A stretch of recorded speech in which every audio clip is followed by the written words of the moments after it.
All right. Hey, everyone. Hoo-ha. Hoo-ha, hoo-ha.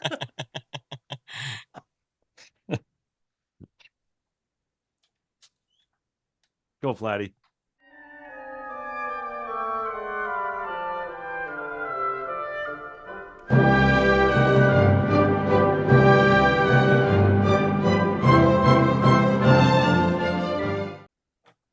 Go Flatty. It's a birthday. Go Flatty. It's a birthday. Hi, everybody. Welcome back to the channel. You've joined the Obsolete Punx dance party.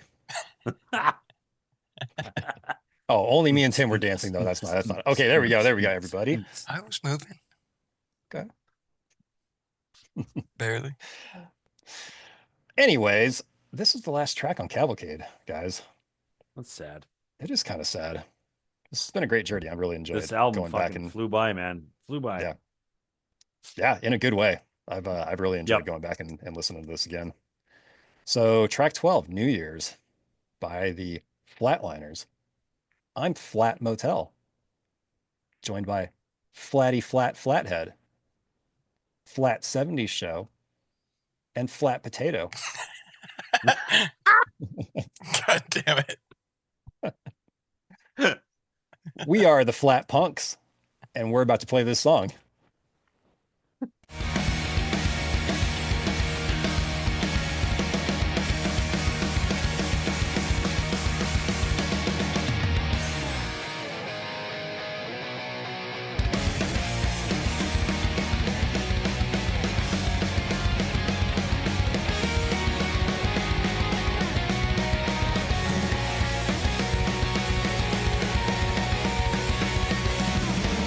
I hate to be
Flat Potato. Throw it over to you.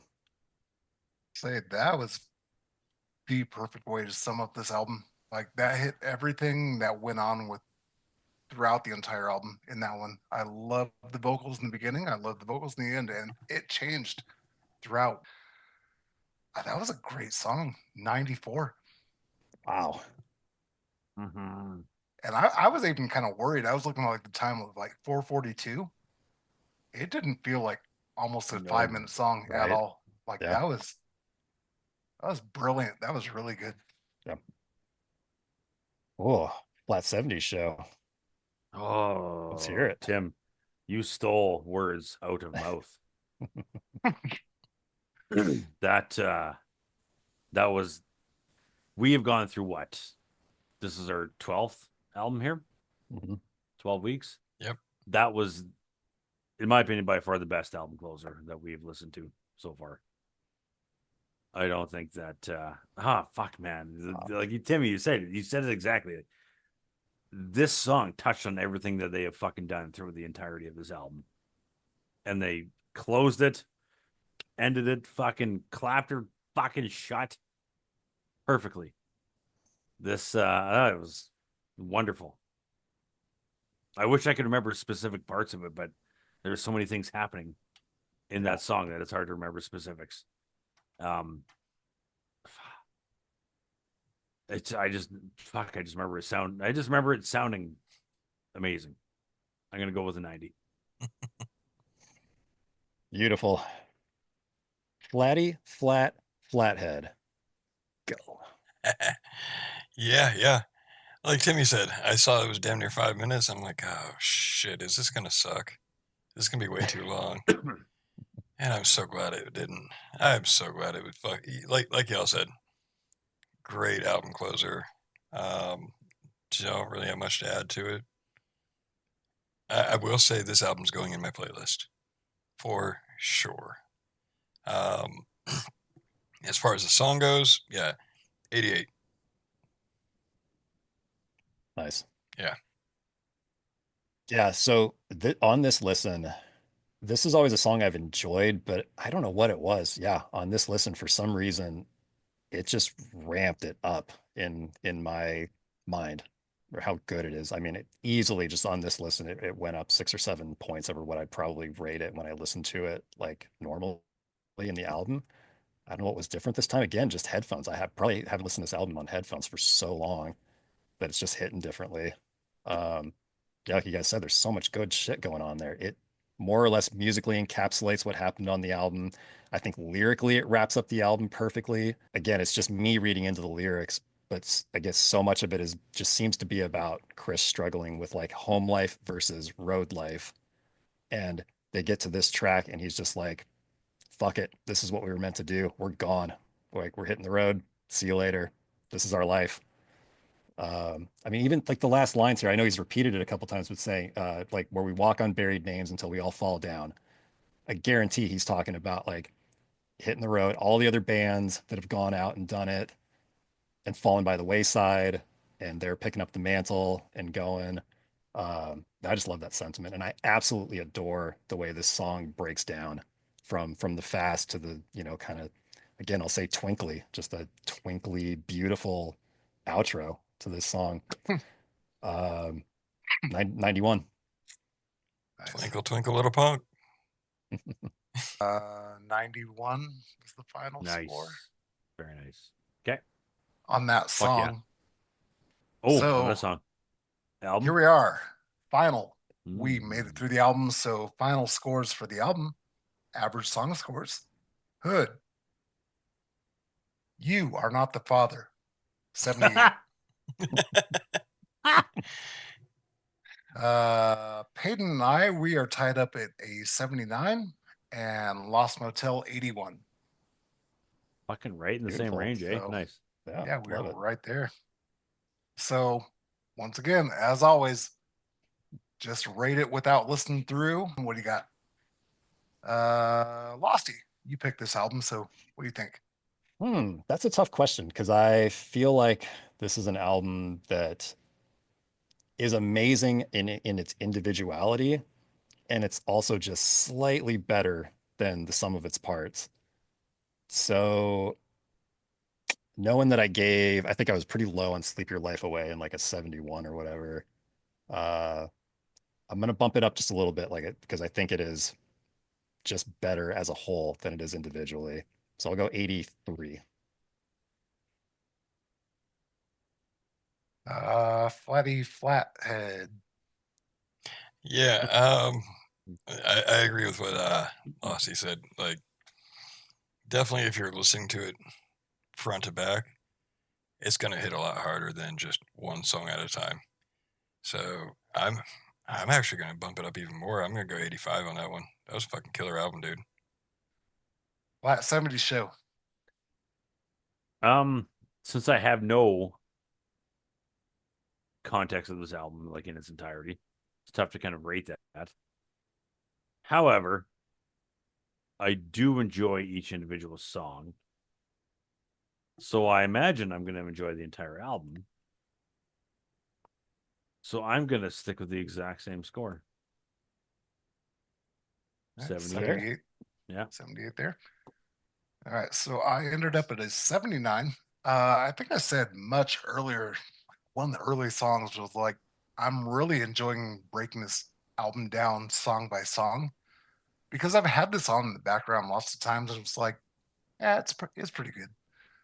But I think going through it, I really enjoyed this a lot more than I expected. So I was 79, and I'm going to bump that up to an 88 on that. Damn. I Damn. really enjoyed it. And I think now that I like understand the way they constructed the songs, just the way they flow is so fucking good. Holy shit, Flatliners. Yeah. Right? Yeah. Fuck yeah. Applause to you. Big fucking claps. Fucking rates. That was great. Well, I'm super glad everybody enjoyed that. Yeah, because I feel like Flatliners are fairly well known, but I feel like they're one of those bands that Nobody just, really yeah, knows. I wish they would get some more exposure. Yeah, because they are incredible. They've been one of the best bands doing it for the past, decade plus, and they're still, to me, anyways, personally, still one of the best bands doing it. I know they're not everybody's cup of tea these days, but I still think they're tight as fuck as a band. They're so cohesive in the way they write. They just come up with so many cool ideas. And again, you can tell like these are dudes who've been playing together for, 20 years, who've known each other since they were in elementary school. It just shows. Well, they almost seem like a band, like they've been together 20 years, but it almost seems like the way they write, the way they compose their music, like they've been together for 40 years. Mhm. Yeah, because they've literally, I mean, like I said, they've known each other since they were like 8, Mm. 9 years Yeah. old, something like that. Most of them, anyways. But yeah, fucking amazing band. Thanks everybody for checking them out with us here on YouTube. Hope you all enjoyed it as much as we did. And be sure to check out lots of other stuff by the Flatliners. They got lots of other great albums. And hopefully we'll get to some more of them here on the channel at some point.